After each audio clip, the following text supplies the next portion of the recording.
O self na terapia corporal, ele, ele é uma formação contínua da nossa personalidade enquanto a gente está no processo de desenvolvimento, né? Segundo a terapia corporal, o self ele já começa a se formar a partir do momento que a gente já começa a se formar enquanto embrião. O estado somático emocional contínuo expressa-se por pulsação, vitalidade, energia e sentimento.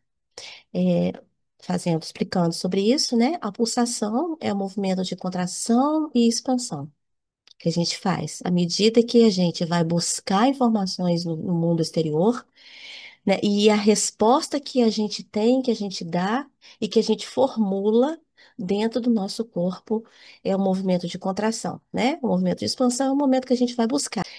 Segundo o Reich, gente, quando a gente busca no meio as informações, a experiência, o vivenciar, a vivência, a experiência, a gente introjeta dentro da gente e a gente transforma aquilo em expressão ou comunicação, certo? E que para Reich, a expressão é diferente da comunicação.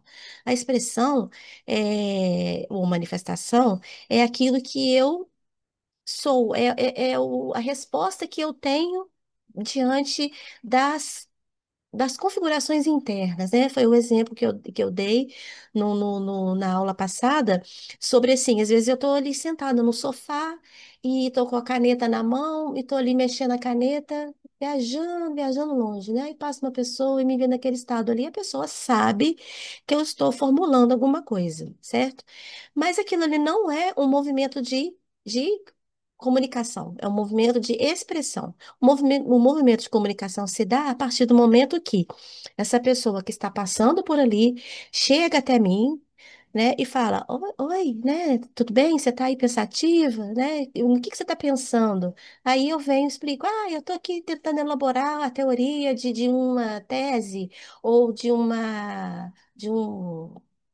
formulário ou de um relatório, isso é se dá uma comunicação. À medida que eu exponho e que eu comunico, explico para o outro, coloco para o outro, codifico para o outro, transmito para o outro aquilo que está se passando dentro de mim. Esse é o processo de comunicação.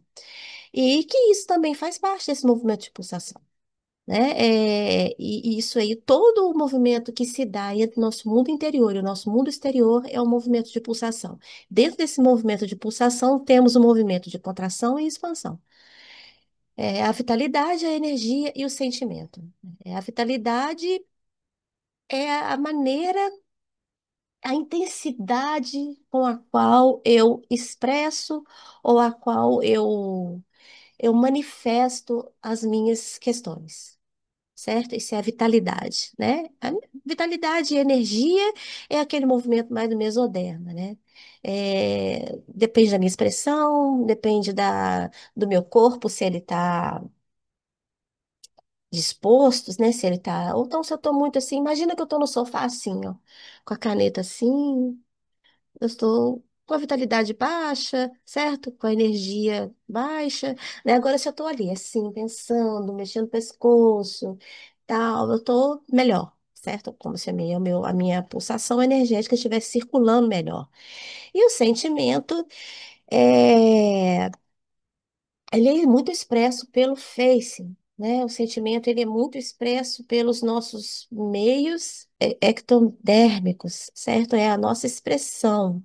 É, a maneira também, como eu falo, aí a pessoa pergunta, né? O que está acontecendo? Você está pensando em quê? Aí eu falo com alegria, eu estou aqui pensando num tema que eu vou fazer a minha TCC, ou então eu estou aqui, aí eu falo assim, eu estou pensando aqui como que eu vou colocar num relatório, que coisa chata, que não sei o quê.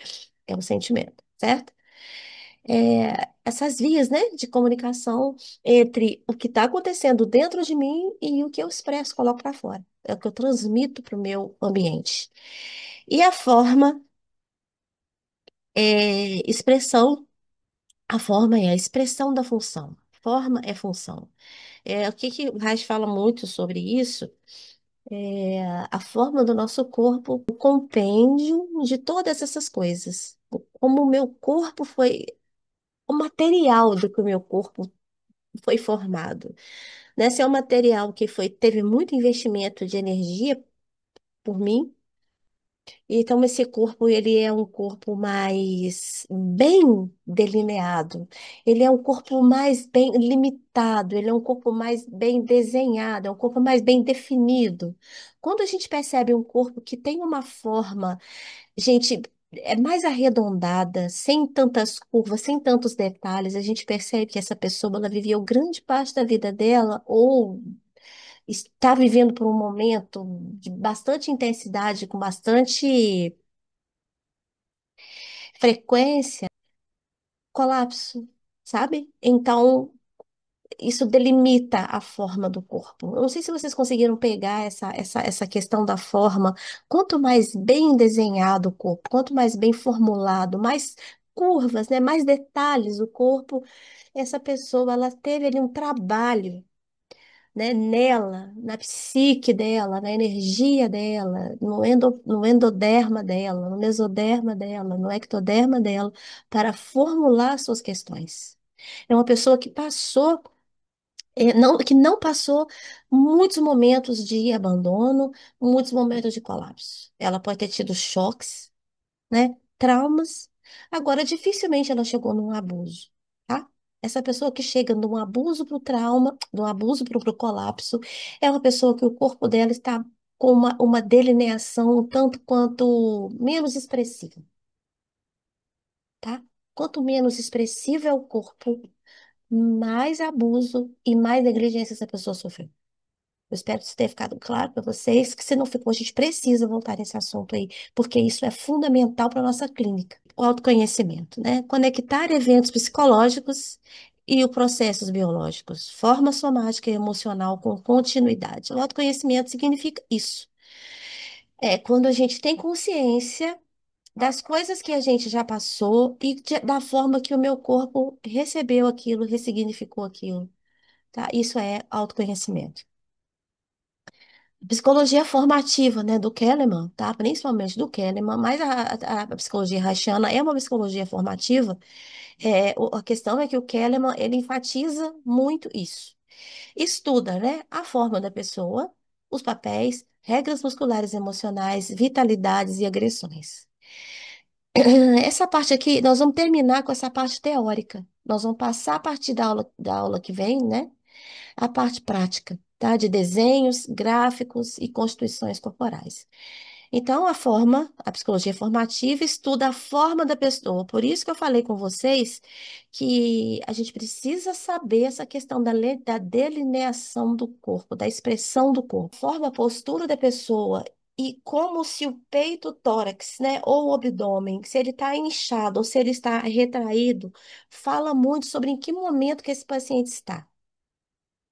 E fala também, historicamente, ontologicamente, o que que esse paciente passou, sabe? Então, por isso que na clínica corporal, a gente tem um diálogo com o nosso paciente, mas não tem um diálogo tão direto e tão associativo, certo? O diálogo, ele é para fazer com que a pessoa fale sobre experiências que ela teve. Ele é descritivo. E qual papel que ela representa ali para o meio dela? Um papel de suporte, se aquela pessoa está ali suportando, ou se é uma pessoa que pede suporte o tempo todo, ou se é uma pessoa que ela transita entre isso. É basicamente sobre isso. Não é papel de mãe, pai, filho, marido, mulher, esposa, funcionária, gerente. Não é isso. É papel no sentido de que é, a sustentação, né, energética daquela pessoa, né? Como que o corpo dela está? O corpo dela está colapsado ou o corpo dela está ativo? Isso fala muito sobre o qual papel que ela está desempenhando ali, certo? Se é um papel de quem está pedindo o tempo todo suporte, uma pessoa que está o tempo todo demandando cuidado, demandando atenção, demandando apoio, ou se é uma pessoa que, pelo contrário, está ali o tempo todo dando apoio, segurando a onda o tempo todo. Certo? Se é uma pessoa que está no extremo, no nível de extremo, ou se é uma pessoa que também transita sobre isso. Ao mesmo tempo que ela também dá suporte, é um momento que ela também recua e deixa com que as coisas aconteçam. Se é uma pessoa que está colapsada, né, ou uma pessoa que está naquele momento ali de abuso e de negligência, é uma pessoa que está jogada. Então, é uma pessoa que está o tempo todo demandando suporte, demandando apoio, né? Agora, se é uma pessoa que está numa forma física mais arrojada, é uma pessoa que, pelo contrário, né? Ela está dando suporte. A gente vê muito isso pela constituição do corpo. Tá? Se é uma pessoa que tem um abdômen um tanto quanto distendido, entenda bem, volto a dizer, não se trata de gordura, nem de a pessoa estar gorda, tá? Se trata de relaxamento endodérmico. É uma pessoa que o abdômen está caído, sabe? É uma pessoa que a parte dela está direcionada para baixo.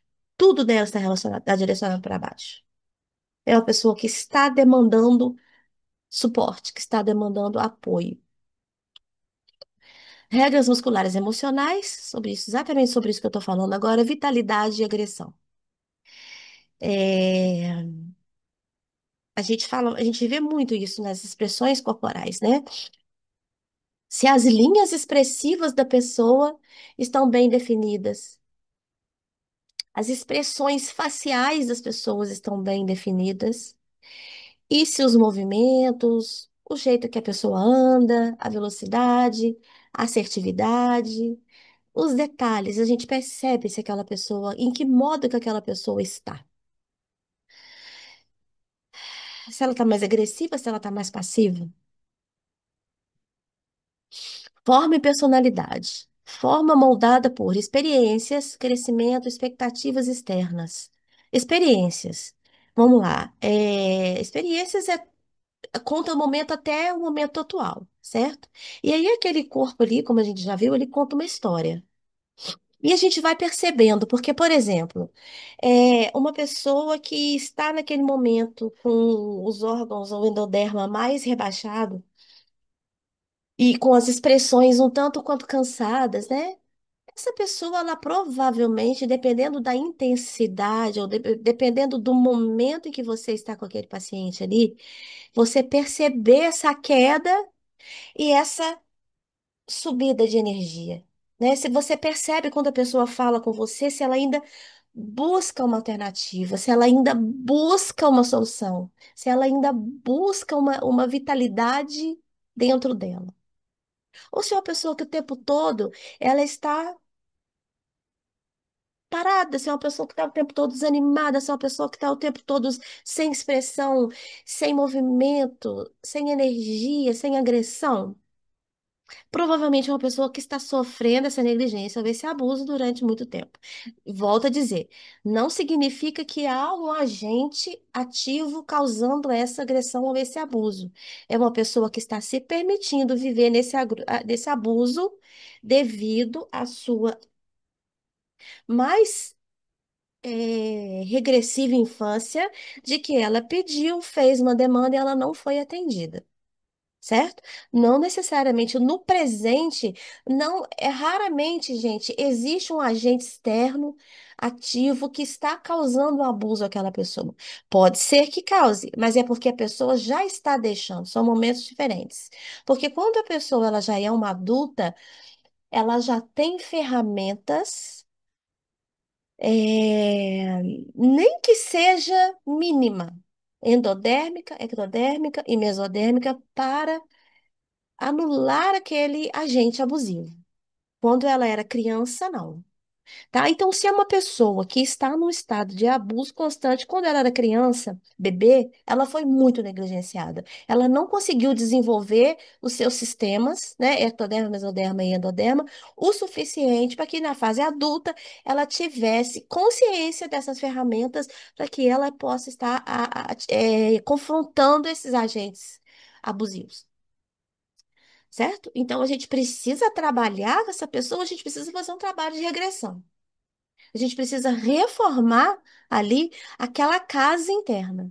A gente precisa ali reformar tudo aquele aparelho, tanto o externo, o interno e o mediativo, que é o mesodermo. A gente precisa reformar. Esse paciente vai precisar ficar na clínica mais tempo e a gente precisa fazer um trabalho bastante regressivo com ele. Primeiramente, é importante que a gente trabalhe com esse paciente com os olhos abertos. Tá? Lembrando que na terapia haitiana a gente não trabalha muito com olhos fechados. A gente trabalha bastante com os olhos abertos para que a pessoa possa se atualizar de que ela não está vivendo mais aquele período em que ela foi bebê e que ela foi negligenciada. Hoje em dia ela tem condição, ferramenta para agir diante desse meio do ambiente, né? E ela precisa ter essa consciência. Por isso, os olhos abertos, sempre olhando para você ou para um ponto específico. Então, essa forma é moldada por experiência, crescimento, expectativas externas. Expectativas externas. Se aquela pessoa foi no teu consultório te buscar, ela tem expectativas externas, né? Só que, obviamente, ela vai refletir em você, ela vai buscar em você referências que ela tinha quando era bebê. Tá? Provavelmente ela não vai esperar de você muita coisa, certo? Aí que o seu papel enquanto terapeuta de realmente tocar aquela pessoa, né? De realmente mexer naquela pessoa, chamar ela, convocar ela. Então você precisa ser o agente que vai infligir nessa pessoa uma quantidade de resposta mais forte. Por isso que no trabalho terapêutico haitiano, nós temos que tocar o nosso paciente com várias intensidades, com algumas intensidades, tanto superficial quanto profunda. E esse paciente que está destonificado, esse paciente que está no colapso, a gente vai precisar tocar nas suas camadas endodérmicas, lá no interior. A gente vai precisar fazer ali com que ele tenha ânsia de vômito, com que ele tussa, com que ele chore, com que ele grite, com que ele esperneie, para que ele possa reformular toda a passagem, né, do seu aparelho cognitivo, que é o ectoderma, com o seu aparelho visceral, que é o endoderma, com o seu aparelho mecânico, que é o mesoderma, os músculos, os ossos. Então, a gente precisa provocar nesse paciente reações fortes, para que ele possa entender que hoje em dia, no momento atual dele, ele tem aparelho, ferramenta. Ele é uma máquina que ele pode reagir aos agentes externos. É isso que a gente precisa mostrar para os nossos pacientes na clínica haitiana. Essas expectativas externas, talvez ele não saiba falar o que ele espera. Ele não vai conseguir falar. Porque se ele está com os seus três sistemas desatualizados, ele não vai saber dizer para a gente o que que ele espera. Então, nós é que vamos ter que provocar isso nele. Forma, função, intenção e organização, né? Forma. Ele vai chegar lá na clínica e vai ver qual que é a forma do nosso paciente. Se é uma forma de choque, se é uma forma de trauma, se é uma forma de abuso ou uma forma colapsada. A forma de choque é a forma normal, né? Nós estamos o tempo todo, precisamos estar alertas. Hoje em dia, principalmente na nossa sociedade, uma questão de alerta sem necessidade, porque nós não temos agentes predatórios, né? O nosso sistema de alerta, ele está muito voltado para a ansiedade. Então, são pessoas que têm a parte do tórax aqui, né, mais ativa, ok? Que a gente viu, né, na aula passada sobre o slide do self-corporificado, que a ansiedade na infância, ela começa a partir dos membros superiores, Pé- braços, mãos, certo? Cabeça, tá? A ansiedade se forma aí, porque se a gente não conecta o fluxo energético mesodérmico do tórax e do abdômen com as pernas, isso se torna uma ansiedade. Por quê? É como se eu quisesse dar uma corrida de 3 quilômetros e as minhas pernas não respondessem. Então, a gente precisa integrar. A gente precisa fazer essa integração da expectativa externa, da motivação com a motilidade, com o nosso movimento. Tipo assim, eu quero muito agora comer uma pizza. Hoje em dia a gente pega e chama, né, pelo aplicativo. Antigamente a gente tinha que ir lá buscar. Entende? A nossa sociedade está o tempo todo, agora, cada vez mais, é, sabotando essa capacidade ou esse sistema do nosso corpo de ação, integrar expectativa, integrar desejo, integrar experiência, integrar crescimento com a função. É um perigo. Por isso que cada vez mais as pessoas têm estado doente, né? E a nossa função na clínica corporal é trazer para esse paciente essa consciência de que a sua vontade ela está intrínseca às suas pernas, aos seus movimentos, à sua motilidade, à sua autonomia. Porque as pessoas estão perdendo a autonomia. Porque se eu desejo alguma coisa, eu ligo, essa coisa aparece na minha casa. Então, é uma configuração que está completamente oposta ao crescimento e ao desenvolvimento do nosso organismo. Então, nós estamos em dissonância. Então, precisamos integrar esse paciente na nossa clínica.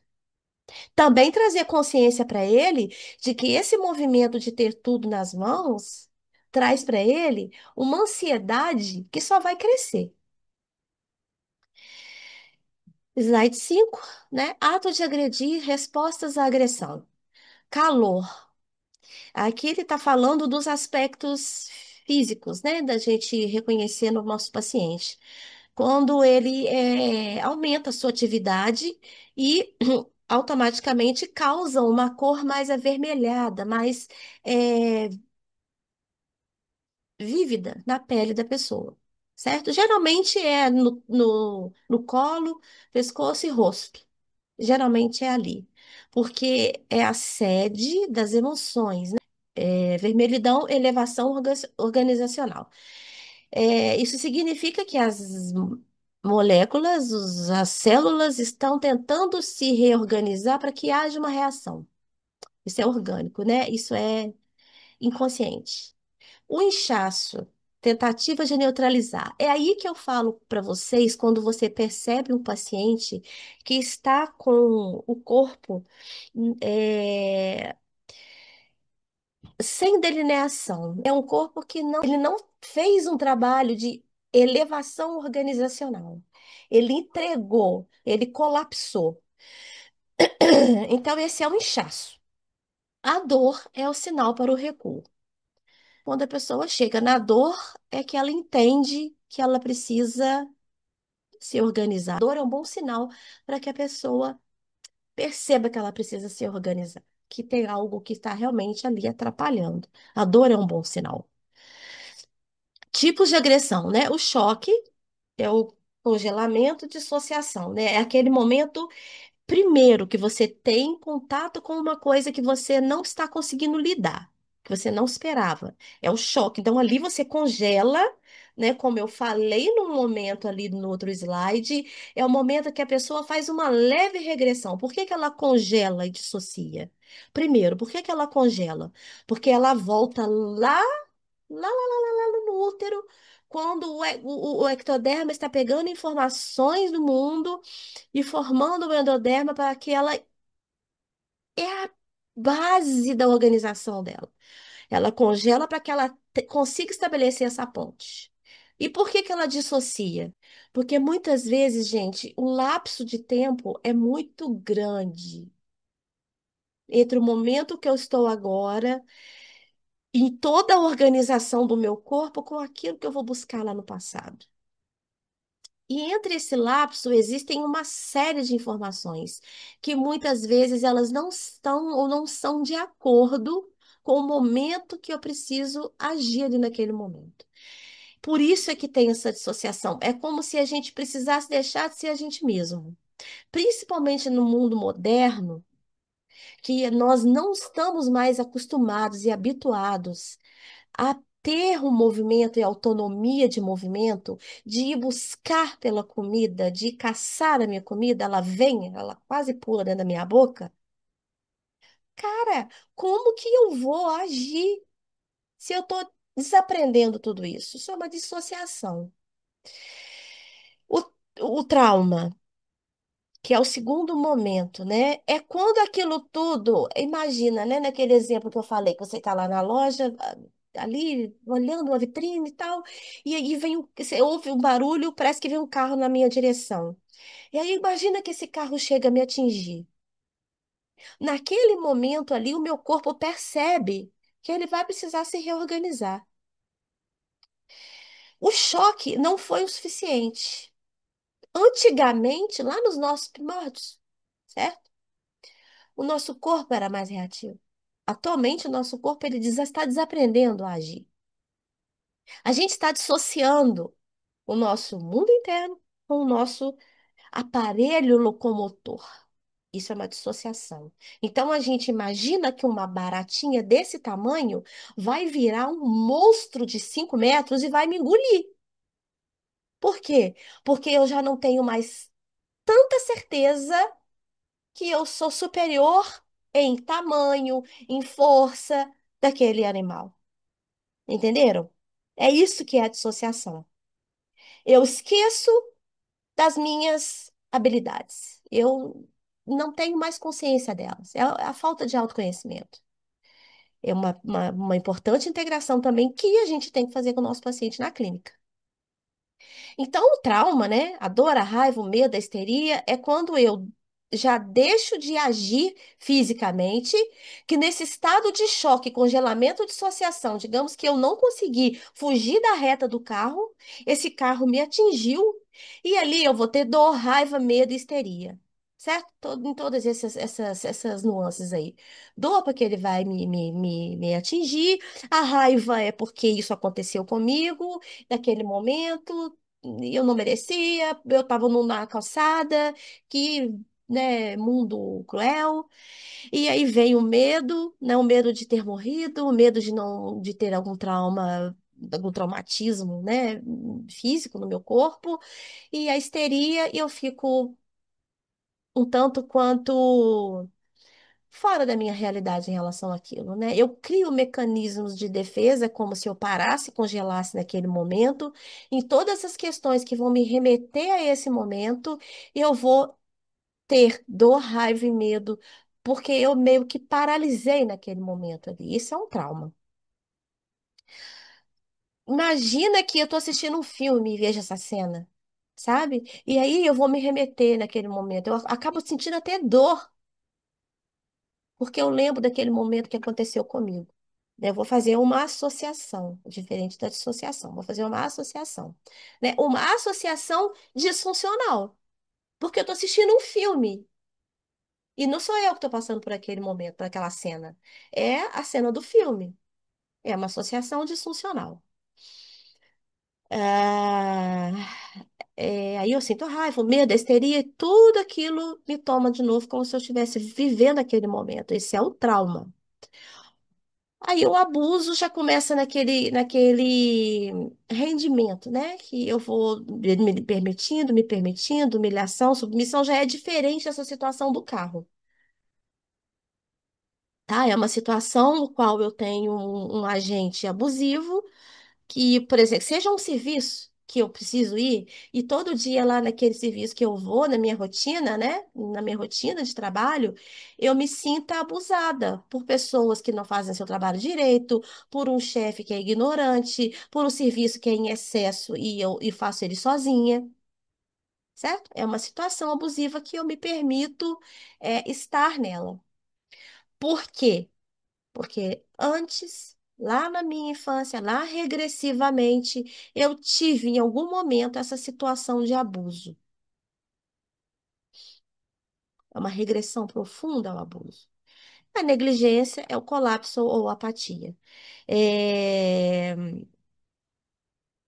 que é a forma que aí o corpo ele se forma, né? Assim, a pessoa que está sofrendo essa realidade, né, de um trabalho, por exemplo, que eu vou todos os dias e me sinto numa situação abusiva lá dentro, é um corpo que vai perder bastante a forma, que vai ficar arredondado, tá? Porque é um corpo que vai inchar, na tentativa de neutralizar, gente, aqui, ó.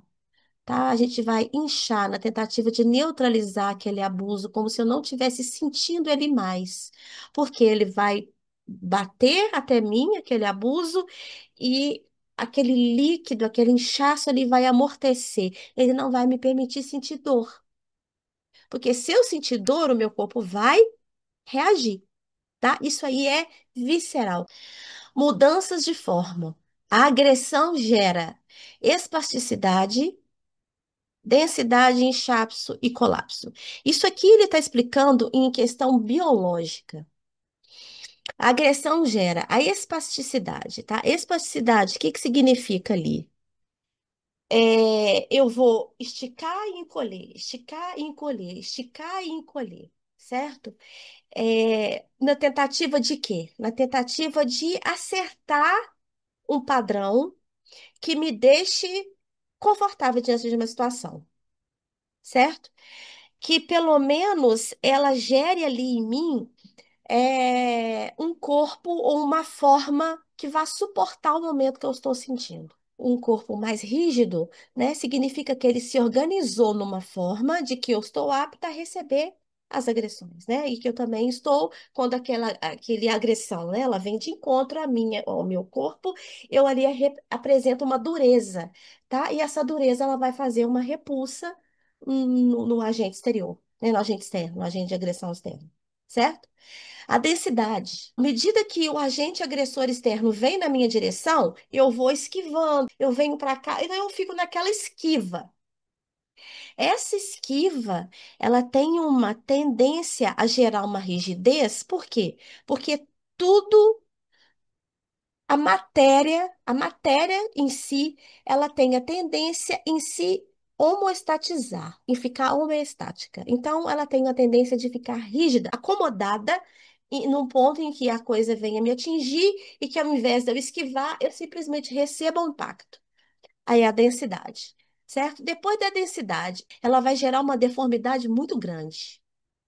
Por quê? À medida que aquele objeto, aquele agente externo agressor, entra em colapso com o meu corpo e o meu corpo reage, aquilo ali vai criar uma calosidade, gente, vai criar um tumor de tanto receber a pancada, né? Então não é sábio e nem inteligente para o corpo ficar ali. Então o que que ele faz? Ele incha para que aquele objeto que vem colapsar comigo, ele vai fazer um amortecimento daquele impacto. Um amortecimento. E aí, o que que acontece? O corpo, ele sente que ele já está equilibrado, então ele se acomoda, ele colapsa. A fórmula é intensidade, duração e repetição. A intensidade com que aquilo vem, se é muito forte, se é fraco, se é mais ou menos, a duração, o tempo que aquilo fica e a quantidade de vezes que eu sofro aquela agressão. Quando a gente vai avaliar um paciente, a gente precisa entender, de acordo com a formação do corpo dele, o que ele sofreu, tá? A gente vai conseguir dizer a intensidade, a duração e a repetição com o qual ele vivenciou as agressões no mundo externo. Tudo que está no mundo externo é uma agressão. Certo? O que que é agressão? Agressão, da semântica da palavra, ela não significa uma porrada, uma pancada ou um sofrimento. Agressão é um movimento de avanço. A agressão é um movimento para frente, é um avanço, certo? Um avanço. Toda vez que a realidade, o mundo exterior, avança na minha direção, isso na terapia haitiana significa agressão. E aí o meu corpo, ele precisa se defender, tá? Porque eu sou um agente interno contra um agente externo. Então, ali há uma relação. Na maioria das vezes, o nosso corpo reage a essas agressões ou esses avanços do mundo externo como agressão, porque nós não fomos devidamente ensinados, né? Quando a gente nasce, lembra que eu falei? A gente não nasce andando, não nasce com o nosso mesoderma pronto.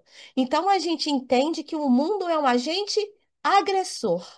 O mundo é um agente que ele vai avançar na minha direção e que ele vai me comer, me engolir, porque nós não somos autossuficientes.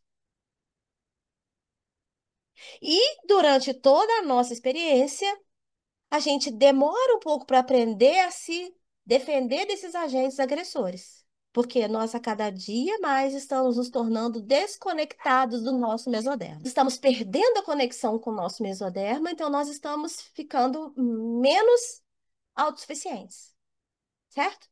Ao invés da gente fazer uma evolução que a gente nasce, a gente já aprende a ir buscar a nossa comida, o nosso alimento e ir atrás das nossas necessidades, não. A gente vai cada vez mais se distanciando dessa capacidade.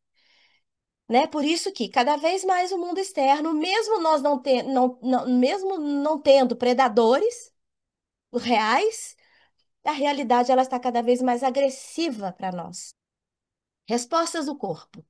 Overbound e underbound. Isso aqui é importante, terapia haitiana, o Kahneman, Stanley Kahneman, ele é um cara que contribuiu muito com a terapia haitiana. Overbound é a resistência ativa. Lá naquele desenho, vou mostrar para vocês aqui, ó, né? Nesse desenho aqui, tá? Aqui no set, voltando aqui, respostas do corpo. Overbound, a resistência ativa.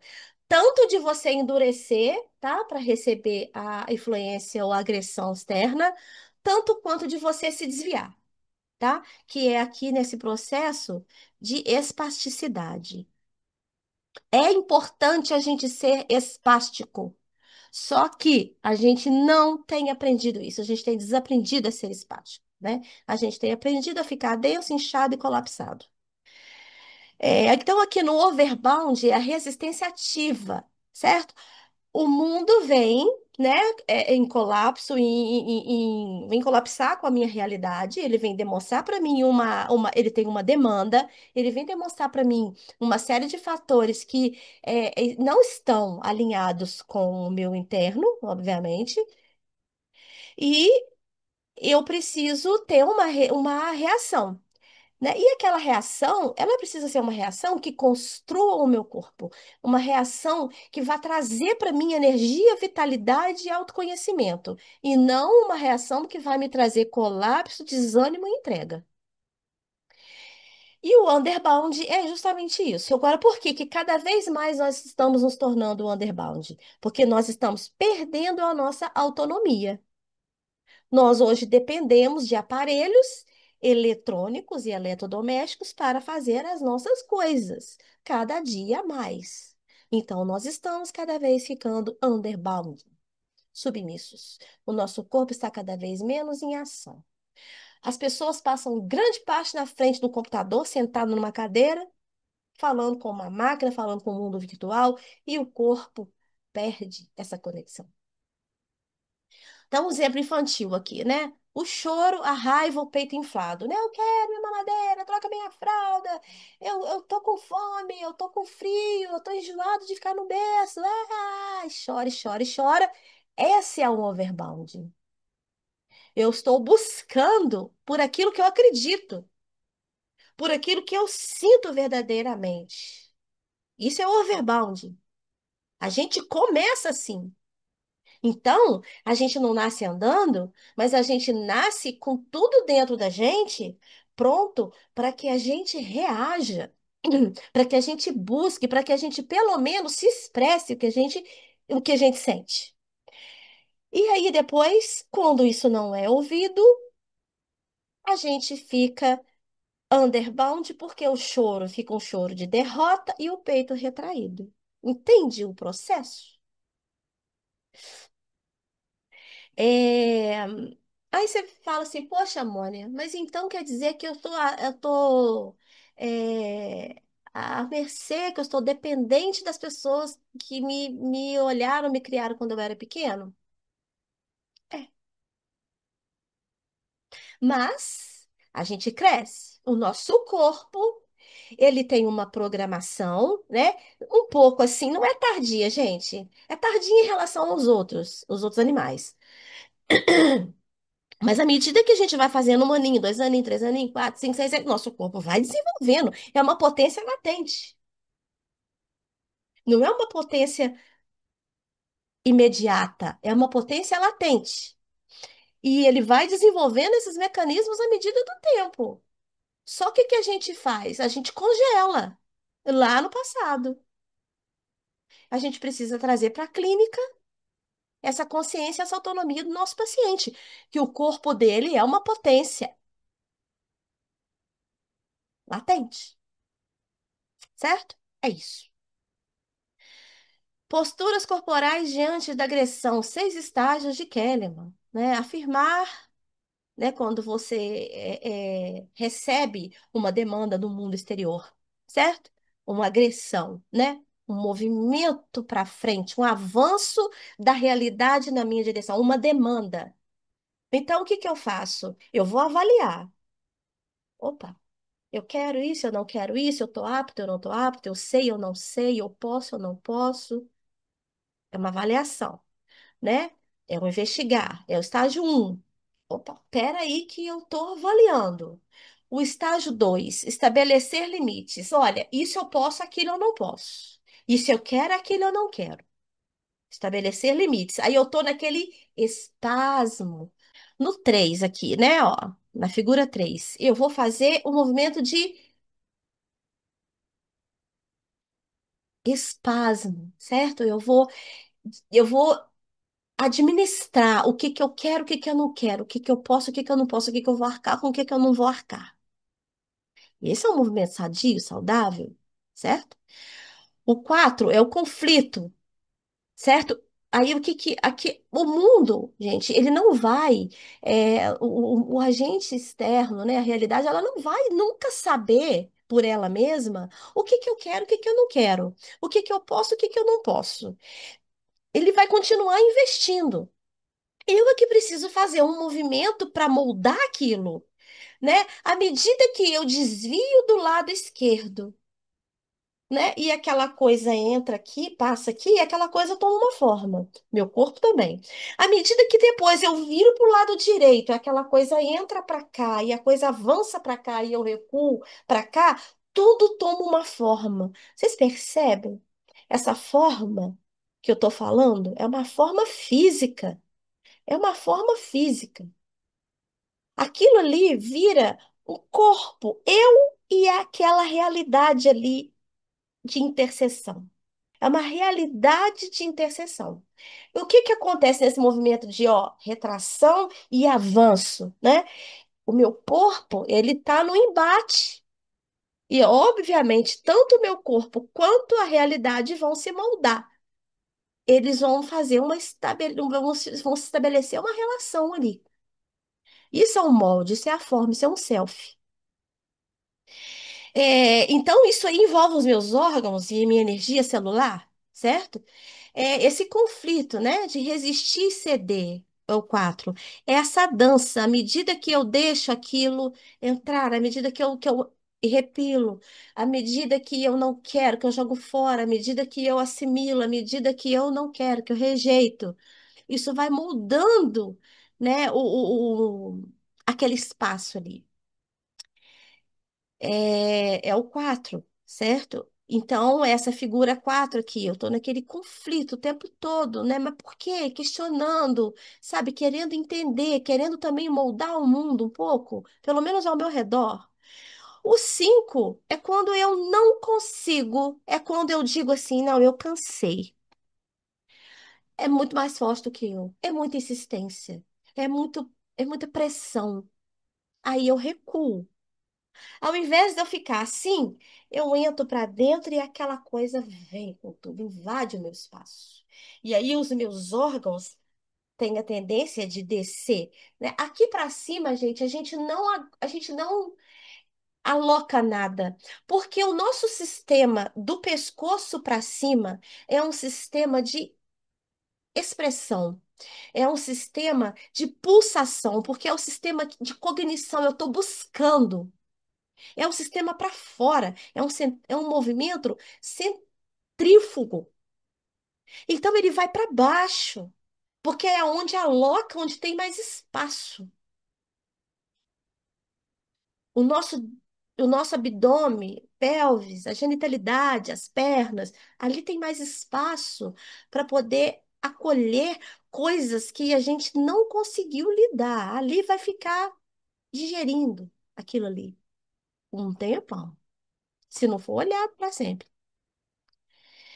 É por isso que não sobe, porque para cima ainda estão as nossas faculdades de cognição, captação. Então ele tem que descer, porque ali estão as nossas faculdades de absorção e reorganização. A gente reorganiza para baixo. Em cima a gente capta. Então, nesse estágio 5 aqui, tá vendo, ó, que a barriga tá maior, né? Que o peito tá para dentro, significa que eu tô ali naquela ruminância, digerindo, digerindo, digerindo aquilo que eu não consegui mais resistir, que eu não consegui mais rejeitar. Não, não quero, expulsa e fica e dilata e espasma daqui, espasma dali. Eu não quero isso mais, eu cansei. Agora, por que que eu cansei? Será que eu estou hipoenergético? As minhas células não estão em movimento? Eu estou sem energia? Eu estou sem motivação? O que está acontecendo? A gente precisa entender. Obviamente, né? Um está interligado com o outro. Tanto os motivos endodérmicos quanto os mesodérmicos. A gente precisa integrar os dois. E aí, o 6 ao resignar, morreu, entreguei, né? Colapsei e tal, todo aquele momento ali, óbvio, tudo é reversível, tá? Então, aqui as posturas, né? Overbound, que é, ó, resistência ativa, underbound e submissão, né? Overbound, um, dois, três. Tensão imperativa, ó, tá? Começa no 4.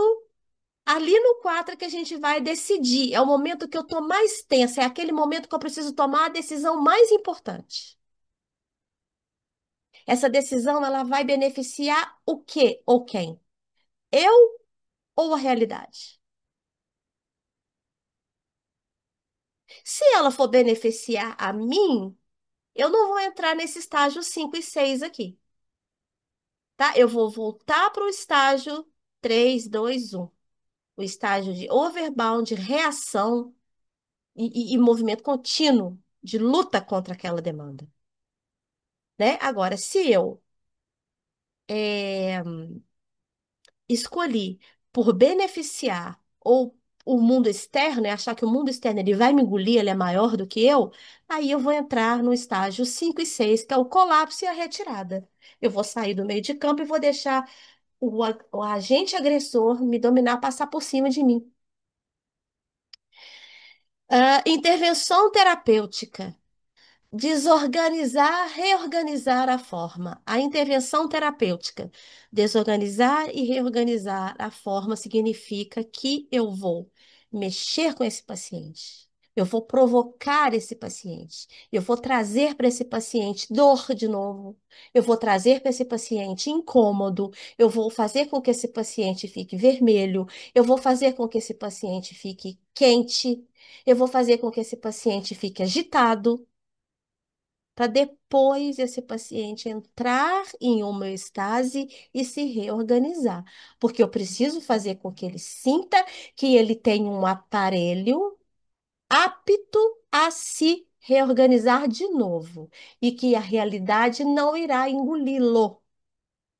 Isso é uma regressão, né? Isso é uma paralisia no tempo em que ele se sentiu e se viu assim.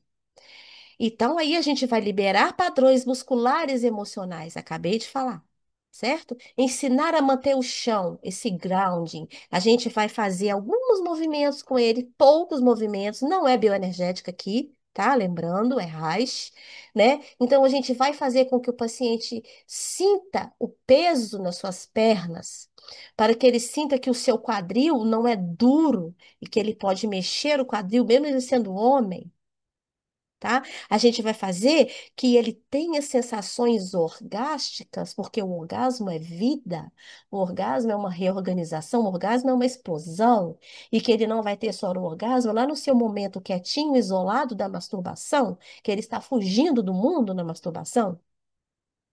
É o momento em que ele está sozinho, é o momento que ele está buscando o seu prazer, é o momento que ele está dentro dele mesmo. E se é um paciente que busca ter orgasmo mais na masturbação do que na atividade sexual, é um paciente que se entregou aos agentes agressivos externos, certo? Porque na relação sexual é um agente agressor externo, porque é outra pessoa, é outro momento, é outro movimento, é um movimento de fora. Quando ele está com ele mesmo, não. É um movimento interno. Então, ele está massageando ali aquelas vísceras internas dele na masturbação. E não, a gente precisa fazer com que ele tenha muitos orgasmos, sim. Então, por isso, da terapia, da massagem tântrica, da massagem Lingam, da orgasmoterapia, seja lá o nome que a gente vai dar nisso agora, né? Mas eu gostaria muito de chamar como orgasmoterapia, certo? Porque na genitalidade, gente, no orgasmo e na genitalidade, é que a gente faz a pessoa encontrar a fenda aonde ela se perdeu, né? Porque o orgasmo e a genitalidade é a sua maior manifestação. Se a pessoa tem vergonha e tem medo da sua própria explosão energética, é uma pessoa que está fechada dentro dela mesma. Então a gente precisa fazer ela explodir, tá? Uma dessas desorganizações aí que nós terapeutas podemos fazer com o nosso paciente é essa também. Isso também é um trabalho de grounding, certo? Porque a energia sexual ela está ligada com a gravidade da Terra, né? Ela está ligada com a quantidade de energia telúrica que a gente absorve aqui, nesse nosso meio ambiente. Ela é uma resposta. O orgasmo é uma resposta. E para quem e para onde que a gente está mandando essa resposta? Isso aí já é outro assunto, né? Mas é uma resposta. Ancorar a pelvis, energia gravitacional. Então, um desses trabalhos de ancoramento da pelvis é o orgasmo também.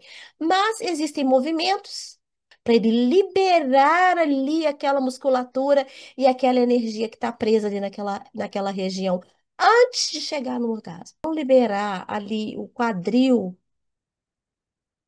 a coluna lombar, as pernas, né? A virilha.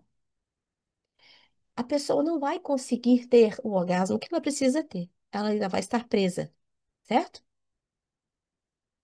Então, a ruptura somático-emocional, né? Essa forma afeta sentimentos, pensamentos e imagem somática. Tudo que a gente conseguir romper ali com esse paciente e fazer ele ressignificar, ele vai mudar os sentimentos, ele vai mudar os pensamentos e ele também vai mudar o corpo. O corpo dele muda de forma. É um trabalho fantástico, é um trabalho maravilhoso a gente vê o corpo do nosso paciente modificando. A barriga tomando forma, o peito estofando, as pernas mais articuladas, né? E os movimentos mais fluidos. Ver essa transformação no paciente é a coisa mais gratificante que pode existir para um terapeuta corporal. Gente, eu espero que vocês tenham gostado da aula. Espero que isso tenha servido de motivação para vocês também estudarem um pouquinho mais sobre a terapia corporal, tá bom? Um grande abraço para vocês.